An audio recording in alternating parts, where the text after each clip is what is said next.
Semuanya merdeka. Enggak kompak, Pak. Merdeka. Kurang barang. Merdeka. Terima kasih. Bapak-bapak, ibu-ibu semuanya dari DPD, Pak calon wali kota, Pak wakil dan seluruh perwakilan partai politik di sini yang hadir. Terima kasih. Terima kasih sudah mau bersama-sama dengan kami untuk berjuang memenangkan Kota Bekasi. Tentunya tadi sebelum saya sampai kemari, Ibu Ketua Umum kami menyampaikan salam hormat pada semua yang hadir, pada seluruh kader partai, begitu juga dari Pak Sekjen kami dan dari Ketua DPR RI Mbak Puan Maharani menyampaikan salam hormat serta sayangnya pada seluruh kader partai PDI Perjuangan. Bapak-bapak, ibu-ibu, tadi saya duduk di samping Pak Tri. Saya agak narik napas 4 kali. Kok aromanya aroma menang?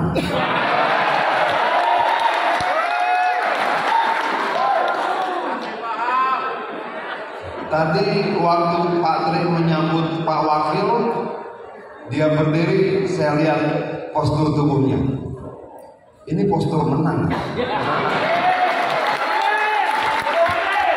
Lalu tadi saya dengar pernyataan dari DPC, sekretaris DPC, dia bilang surveinya memang mengarah pada kemenangan. Aromanya aroma menang, gesturnya gestur menang, surveinya survei menang. Dan ternyata kemenangan itu tidak kita perjuangan sendirian, tapi ada partai-partai lain yang bersama. Nah, menurut saya kalau begitu kita mau berbicara bagaimana menuju kemenangan atau bagaimana setelah menang. Yang mana yang mau kita bicarakan? Kalau aromanya sudah menang, menuju menang dulu. bagaimana? Menuju menang dulu. Menuju menang dulu. Oke. Coba pegang telinga kita masing-masing. Satunya lagi. Mata. Lihat kaki kita. Tangan kita. Masih lengkap? Kita sudah melewati pilpres yang sangat keras. Kita sudah melewati pileg yang sangat keras. Dan tangan kita, kaki kita, mata kita, telinga kita lengkap. Lalu bagaimana saya mau berbicara tentang bagaimana bertarung pada petarung-petarung yang sudah melewati pilpres dan pileg sekeras kemarin? Adian mungkin cuma di Jakarta, tapi yang di desa-desa, yang di RT-RT, yang di kecamatan-kecamatan, yang head to head dari TPS ke TPS, dari RT ke RT, yang mereka yang hadir hari ini. Lalu pantas nggak saya ngajarin mereka tentang caranya berjuang? Nggak pantas. Nggak pantas, karena mereka lebih paham daripada saya. Yang saya ketemu ini kan cuma partai lain yang berbeda di televisi. Kita berdebat satu dan yang lain, yang ini enggak. Oke, jadi menurut saya nggak pantas kalau kemudian saya merasa diri pintar mengajarkan tentang bagaimana bertarung di arena pertarungan dibandingkan bapak-bapak dan ibu-ibu semua.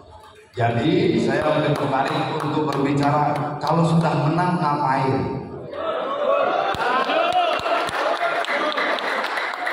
Kenapa? Kalau mau menang bagaimana? Kemarin kita sudah sama-sama ikut pelatihan tim pemenangan ya. Tinggal melakukan aktivasinya, bagaimana melaksanakan itu. Ada sekian banyak partai yang bersama-sama dengan kita dan siap berkorban bersama-sama dengan kita, dan tentunya mau menikmati kemenangannya bersama-sama dengan kita juga. Nah, bapak-bapak, ibu-ibu, dalam banyak kesempatan saya selalu bertanya kepada seluruh calon kepala daerah kita, bagaimana memaknai kemenangan itu agar kemenangan itu tidak cuma dirasakan oleh Pak Tri dan wakilnya. Bagaimana bahwa kemudian kemenangan Pak Tri itu adalah kemenangan rakyat Kota Bekasi. Bukan cuma kemenangan Pak Tri, bukan cuma kemenangan wakilnya, bukan cuma kemenangan partai-partai, karena partai-partai ini kan media perjuangan kita untuk mencapai tujuan bersama yang namanya kesejahteraan rakyat.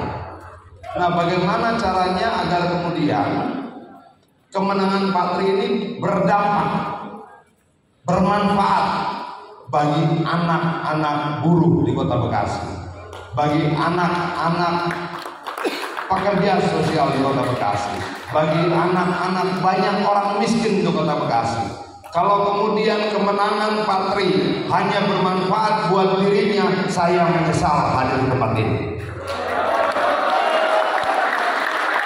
Kenapa tidak untuk itu DPP PDI Perjuangan memastikan Pak Tri untuk maju menjadi calon wali kota?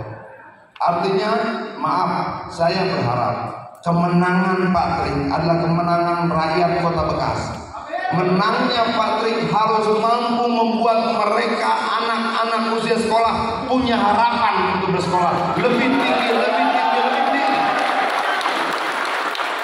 Walaupun saya agak senang karena ternyata UMR Kota Bekasi tertinggi di Jawa Barat. Betul. Nomor 2 tertinggi. Bisa nomor 1? Bisa nomor 1? Mau guru di Kota Bekasi nomor 1 upahnya? Mau. Kenapa? Anak guru punya mimpi yang sama dengan anak Adia. Anak guru punya mimpi yang sama dengan anak Pak Tri. Jahat kita kalau kemudian kita rampas mimpi mereka dengan tidak menaikkan upah buruh. Tentunya ketika kemudian Pak Tri mampu menaikkan upah buruh Kota Bekasi tertinggi di Indonesia, saya akan bilang kader PDI Perjuangan. Hanya kader PDI Perjuangan yang seperti itu. Nah, itu menurut saya penting Pak Tri. Apa ya? Saya berkeliling ke setiap daerah segala macam. Sepertinya buruh tidak menjadi komponen penting untuk kemudian dijadikan program. Gak ada tuh calon kepala daerah yang berani bilang kalau saya terpilih saya akan naikkan upah buruh 15% dari hari ini. Lalu banyak teman-teman yang nanya, memangnya bisa upah buruh dinaikin? Bisa. Apakah itu tidak mengganggu pengusaha? Tidak. Yang mengganggu pengusaha bukan ketika upah buruh naik. Yang mengganggu pengusaha ketika pengusaha harus membayar 30% dari biaya produksi untuk kebutuhan pejabat negara. Contohnya mana Bang Adian? Contohnya buruh kelapa sawit. Kenapa buruh kelapa sawit di Sumatera, di Jambi upahnya lebih rendah dibandingkan buruh kelapa sawit di Malaysia? Bukankah komoditinya sama? Bukankah yang ditanam sama? Bukankah yang dijual sama? Kenapa di Malaysia lebih tinggi dibandingkan di kita? Karena di Malaysia nggak ada tuh pejabat negara ulang tahun pengusaha nyetor. Nggak ada kemudian istri pejabat ulang tahun pengusaha nyetor. Nggak ada anak-anak pejabat negara ulang tahun pengusaha nyetor. Hanya di Republik ini terjadi. Dan mau saya, Pak Tri, jadilah pemberani. Katakan tidak. Bela pengusaha tidak dengan memotong upah buruh, tapi memastikan tidak ada lagi biaya siluman di Kota Bekasi. Dan menurut saya, kalau kemudian Pak Tri berani lakukan ini, memastikan nggak ada upeti ilegal untuk pejabat negara, saya akan setia bersama Pak Tri berjuang di mana-mana. Dan saya mau ini, saya berharap nanti ketika sudah nyetak baliho, spanduk segala macam, ada komponen upah, naikkan upah buruh sekian persen.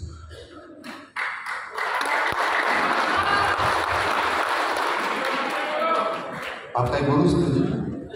Kenapa nggak tepuk tangan?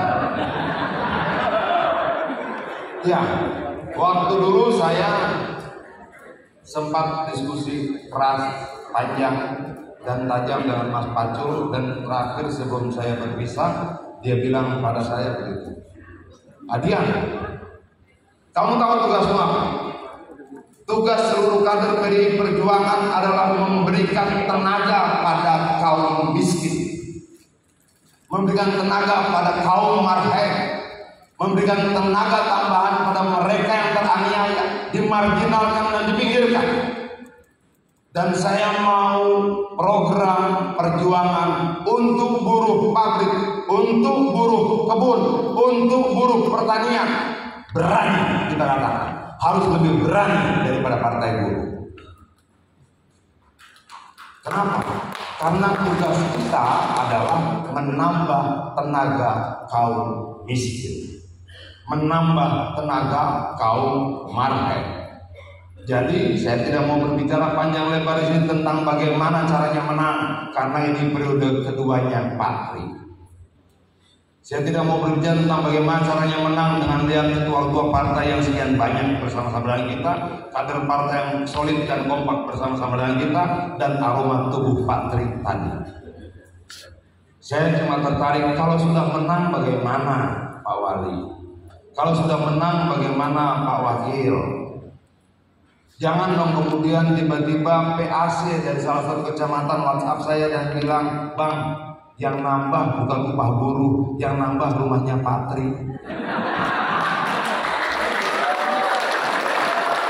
Kalau itu terjadi, saya pasti nangis. Kalau itu terjadi, saya pasti nangis. Lalu kemudian, oke, Pak Tri rumahnya nambah. Wakilnya gimana wakilnya? Istrinya nambah. Nah, yang saya mau dengar adalah, setelah dilantik, saya akan WhatsApp teman-teman pengurus, lalu saya tanya, setelah setengah tahun, 1 tahun, upah naik. Kalau pengurus partai bilang naik Pak, berapa persen? Kemarin 2023 itu naiknya 2,3% kalau tidak salah. Nah, ternyata bisa naik 8%. Baru saya bilang, Pak Tri jempol. Lalu saya tanya, pengangguran turun nggak? Turun Bang, jempol. Kenapa? Memang tugas kita begitu. Tugas kita memenangkan pilkada tidak cuma memenangkan orang-orang. Kita memenangkan tujuan dan cita-cita kita. Partai ini tidak dibuat asal-asalan, tidak dibuat iseng-iseng. Partai ini dibuat untuk tujuan. Kenapa kita berkumpul sebanyak ini? Karena kita punya tujuan yang sama. Kita mau membangun perjuangan yang sama, namanya perjuangan politik. Perjuangan politik itu apa? Perjuangan politik itu adalah perjuangan ide. Ide itu diperjuangkan oleh orang-orang. Jadi penempatan orang bagian dari perjuangan politik partai kita. Bagaimana menempatkan Pak Tri menjadi wali kota Bekasi adalah bagian dari perjuangan partai kita. Bagaimana menempatkan anggota DPR RI, DPRD provinsi dan kabupaten adalah bagian dari perjuangan partai kita. Karena perjuangan kita diperjuangkan oleh orang-orang, sehingga kita punya tugas bersama untuk menempatkan orang-orang terbaik kader partai kita untuk berada di mana-mana. Tapi setelah mereka ada di mana-mana, maka kita akan tanya lagi, apa yang sudah kau perjuangkan? Apakah kemenangan Pak Tri akan semakin mendekatkan kita pada tujuan dan cita-cita perjuangan? Kita akan lihat setelah dia dilantik. Tapi kalau kemudian ternyata dia mengecewakan, izinkan saya datang untuk marah. Boleh Pak Guru? Boleh Pak Wakil? Iya, karena saya marah biasanya serius. Nah, Bapak-Bapak Ibu-Ibu, sepertinya kita sudah bersepakat untuk mendukung Pak Tri. Tadi dari Ketua DPD, dari perwakilan DPC bilang ada yang belum nurut. Betul itu? Betul nggak? Boleh nggak? Begini, tegak lurus. PDI Perjuangan itu Partai Demokrasi Indonesia Perjuangan. Boleh nggak ada perbedaan dalam demokrasi? Boleh. Boleh nggak? Boleh. Kurang kompak, boleh nggak? Dalam partai ini perbedaan diperbolehkan sampai keputusan diputuskan. Betul. Jadi kalau sudah ada keputusan, mau setajam apapun perbedaannya, mau apapun latar belakang perbedaannya, mau apapun tujuan dari perbedaannya, mau sekeras apapun perbedaannya, semua wajib tunduk terpimpin pada keputusan ketua umum kita. Harus. Lalu bagaimana kalau yang masih ngambek-ngambek? Kasih kesempatan 3 hari dari hari ini. 3 hari dari hari ini, ajak ngobrol, ajak bicara, ingatkan kembali tentang tujuan partai kita. Jadi kata orang, boleh marah, boleh kecewa, boleh, jangan lama-lama. Kenapa? Karena pertarungan kita tidak bisa menunggu setiap orang menyelesaikan kekecewaannya baru masuk pada gelanggang. Hari ini kalau bisa senior-senior partai datangi yang berbeda, yang belum patuh ajak balik. Begitu Pak Ketua. Teman-teman DPC jangan buru-buru kasih sanksi, kasih waktu, yuk balik yuk. Ayo balik yuk, ayo kembali ke kandang. Kalau perlu datangi rame-rame, sampaikan kepada teman-teman yang belum patuh untuk kembali ke kandang banteng dan berjuang bersama-sama. Bang, abang kenapa tidak tegas? Begini, saya dilatih dalam proses hidup saya bahwa lawan kita di luar. Saya tidak pernah dilatih untuk melihat lawan saya di dalam. Ya, setuju. Lawan kita di mana? Di luar. Di mana? Di luar. Di luar. Di dalam adalah saudara kita. Jadi bagaimana berlaku pada mereka? Berlakulah sebagai saudara. Datangi, ingatkan, ajak kembali. Masih belum mau? Datangi lagi, ingatkan, ajak kembali. Masih belum mau? Datangi lagi, ingatkan, ajak kembali. Masih belum mau? Tunjukkan jalan pergi.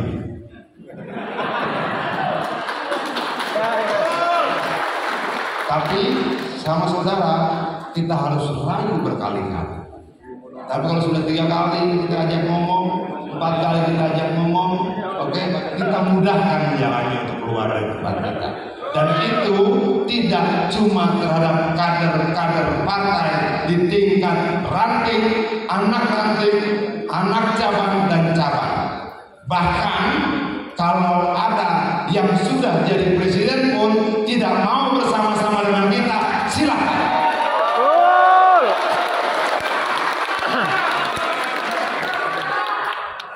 Ada yang sudah mengaku sangat kaya, lalu dia berpikir dengan uangnya dia bisa mengatur banyak, dan dia mau keluar dari PD Perjuangan, kita tunjukin jalan. Siap.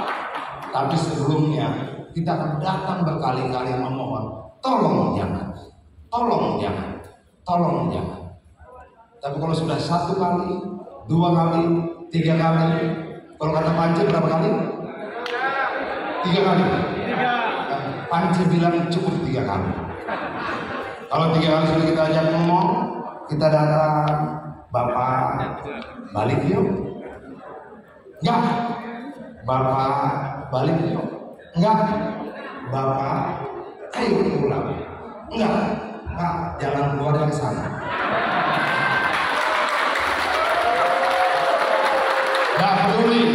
Gak peduli ranting anak ranting PAC cabang, bahkan pemimpin negara pun kalau dia meninggalkan kita dan sudah kita rayu-rayu balik, dia tidak balik, kita tunjukin jalan keluar. Artinya sampaikan pada teman-teman yang belum bersetuju dan belum mau patuh, kamu kepala negara? Bukan. Kamu orang kaya? Bukan. Kamu punya jabatan di negara ini? Tidak. Jangan sombong. Yang punya jabatan tinggi pun kita bisa katakan selamat tinggal. Apalagi yang cuma, yang biasa-biasa saja. Ya, tapi sebelum sampai tahap itu, ajak balik lagi ya. Teman-teman, Patri, emang kesal saya tahu. Tapi orang bilang marah jangan lama. Kalau perlu, kalau saya jadi Patri, saya yang datang. Patri yang datang ke rumah satu-satu. Ayo. Kenapa? Pemimpin itu harus rendah, harus rendah hati. Harus rendah hati. Kalau kemudian nanti ada yang beda 1, 2, 3, 4, 5, 6, 7, 8, 9, 10, lalu Patri datang nanti malam jam 9 malam, Assalamualaikum, ketok pintu rumahnya, percaya kalau dia tidak luluh hatinya tidak mungkin. Nah, saya berharap kita datang dengan kerendahan hati. Oke, sebelum saya akhiri begini Pak, boleh nggak kira-kira saya punya satu permintaan? Boleh. Permintaan saya sederhana, jangan ada money politik dari kita.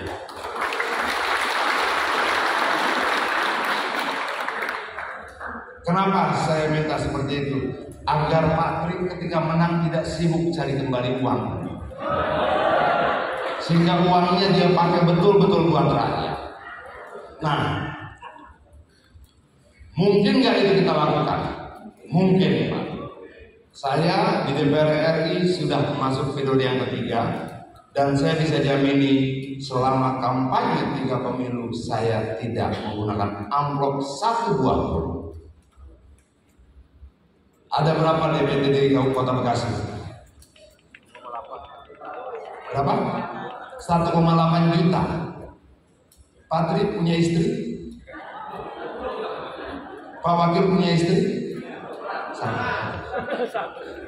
Kalau kemudian kita punya waktu tersisa 70 hari, dan setiap orang Patri setiap hari berkeliling ke 10 tempat, maka dalam 70 hari dia bisa membuat 700 pertemuan. Betul tidak? Kalau kemudian satu pertemuan itu dihadiri oleh 150 orang, maka paling tidak dia tatap muka pada 150 kali 700, 7.000, 3.500, 10.500 orang. Kalau istrinya lakukan hal yang sama, Pak Wakil lakukan hal yang sama, istri Pak Wakil lakukan hal yang sama, artinya dalam waktu 70 hari mereka sudah bertatap muka paling tidak dengan 42.000 orang.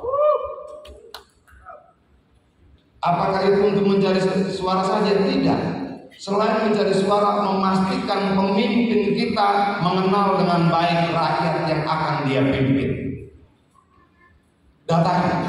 Nah, kalau kemudian itu dilakukan Pak, harusnya radiasi dari pertemuan demi pertemuan itu bisa memenangkan Patri tanpa pakai amplop, tanpa money politik, dan tentunya kemenangan yang didapatkan dengan cara seperti itu akan menjadi kebahagiaan bagi seluruh partai PDI Perjuangan, bagi saya, bagi teman-teman DPP dan sebagainya.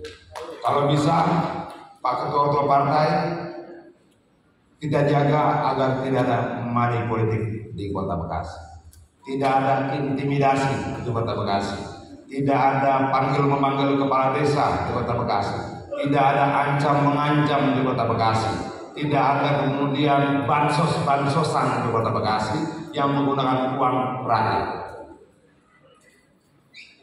Demikian Bapak-Bapak Ibu-Ibu, harapan saya terlalu besar dengan Kota Bekasi, harapan saya terlalu besar terhadap pilkada kita hari ini, karena menurut saya pilkada bukan cuma sekedar memenangkan orang-orang, tapi harus menjadi langkah maju bagi rakyat secara bersama untuk semakin mendekatkan kita pada tujuan dan cita-cita bernegara. Terima kasih untuk waktunya Patri, Pak Ketut, teman-teman DPC, PAC, dan teman-teman dari partai yang lain. Saya bahagia berada bersama-sama dengan Gerindra, PKB, dan tolong sampaikan ke teman-teman Gerindra di sana, ada yang itu manis, galak sebenarnya.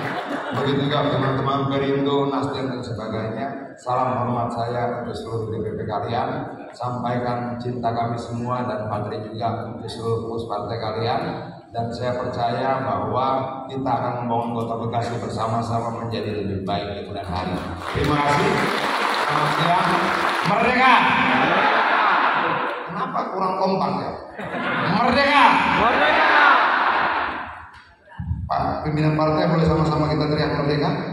Itu salam nasional. Merdeka. Merdeka. Sebelum kita akhiri begini.